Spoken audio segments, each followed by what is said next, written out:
अस्सलाम वालेकुम, this is Fatima Jafri and welcome back to another vlog. बहुत दिनों बाद मैं आप लोगों के सामने आई हूँ क्योंकि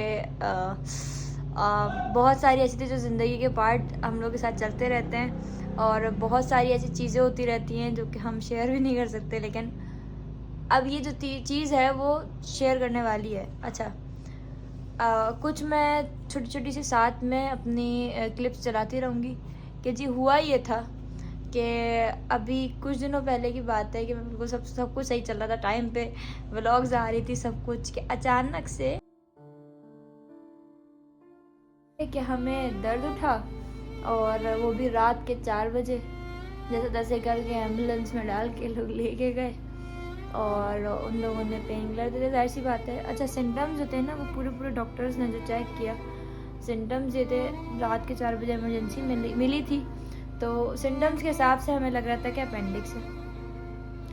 तो डॉक्टर ने उस वक्त तो मुझे पेन किलर दे दिया और पेन किलर दे के कहा कि जी अभी तो आप जाइए, बाकी हॉस्पिटल्स हैं उसमें जाके दिखा दीजिएगा जो उसके सर्जन वगैरह होते हैं और टेस्ट वगैरह। हाथ के हाथ उन्होंने मेरा ब्लड टेस्ट करवा लिया था। फिर उसके बाद अजियत कम नहीं, अजियत बढ़ने का सफ़र शुरू हुआ। घंटों की वेटिंग और बहुत सारे टेस्ट करवाए गए मगर कोई हासिल वसूल नहीं था। और उसके बाद मैं आपको थोड़ी थोड़ी सी क्लिप्स देती रहूँगी साथ में कि मेरी क्या से क्या कंडीशन थी। पेन किलर पे पेन किलर लगते गए, डॉक्टर्स के पास मैं दर बदर भटकी हूँ, यकीन माने। कभी कभार डॉक्टर्स का पढ़ना भी बेकार होता है, ऐसे भी होता है डॉक्टर, कि मैं दर बदर भटकी हूँ डॉक्टर के पास, कभी किसी डॉक्टर के पास, कभी किसी डॉक्टर्स के पास, कभी कहीं कभी कहीं।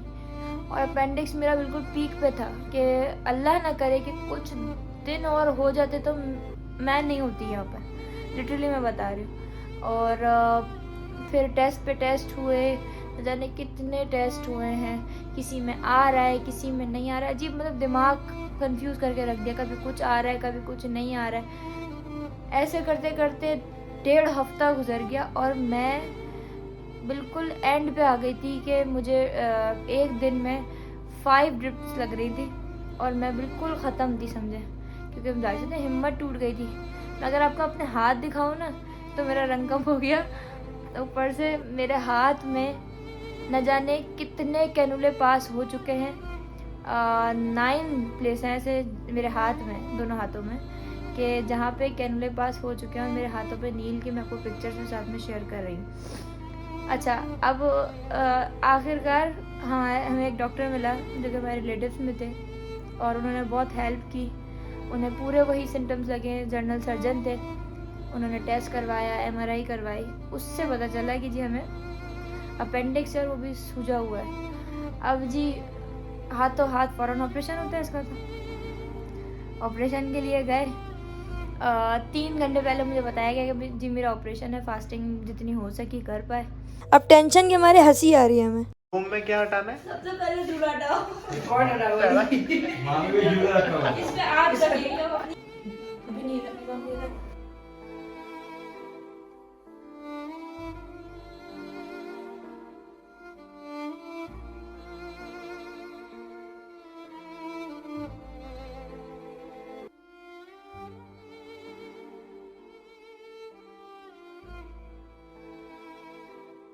हो गया ऑपरेशन, वोमिट वगैरह भी हुई, बहुत हुई।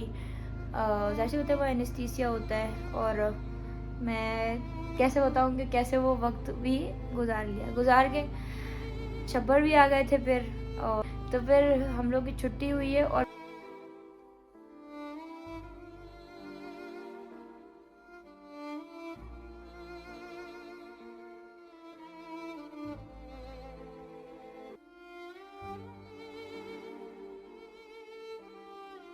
ये कि उसी दिन रात में 2:30 बजे के करीब मेरी तबीयत फिर बिगड़ी और इतनी वोमिट्स थी कि मैं आपको क्या बताऊँ, कि मैं बिल्कुल अम्मी से ही दुआ मांग रही थी, अम्मी मेरी मुश्किल आसान हो जाए, मेरी सांस रुक रही है। ऐसे उसमें ना मैं ये सोच रही थी कि यार अल्लाह ना करे कोई अगर ये कहता है कि जज्बात में आके या मजाक में भी कि मैं मर जाऊँगा या मैं मर जाऊँगी, मैं अपने आप को मार लूँगी, प्लीज़ ये ना कहा करें, जाके हॉस्पिटल में देखें। कितने लोग जो होते हैं वो अपनी एक एक सांस को कीमती समझ के ले रहे होते हैं, क्योंकि कभी कभार ऐसे भी आप पे वक्त आता है कि आपके लिए एक सांस भी लेना बड़ा मुश्किल हो जाता है। तो वो मैंने भी वक्त गुजारा है।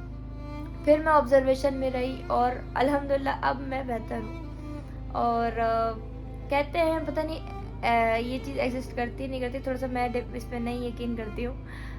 नज़र वगैरह पर हिजाब वगैरह पहनती हूँ, लेकिन इसका मतलब ये नहीं कि मैं सारी उसमें मैं नज़र वगैरह पे इतना नहीं यकीन करती थी।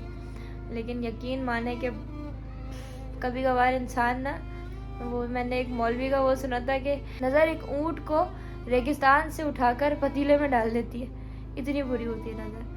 तो भाई आप लोग भी दुआओं में याद रखें। बहुत आप लोगों ने मेरा साथ दिया, बहुत दुआओं में याद रखा। अब मैं ज़्यादा भी बोलती हूँ ना, एनेस्थीसिया के बाद से मेरी तबीयत ऐसी हो गई कि मेरी सांस फूलने लगती है। तो मेरे सामने बच्चे भाग रहे थे या कोई तेज़ बोल दे, मेरा दिल बहुत तेज़ धड़कने लगता है। तो आप लोग भी मुझे दुआओं में याद रखें और मैं भी आप लोगों को दुआओं में याद रखूँगी। तो इसी के साथ फिर इंशाल्लाह कंटिन्यू करेंगे। अल्लाह हाफिज़।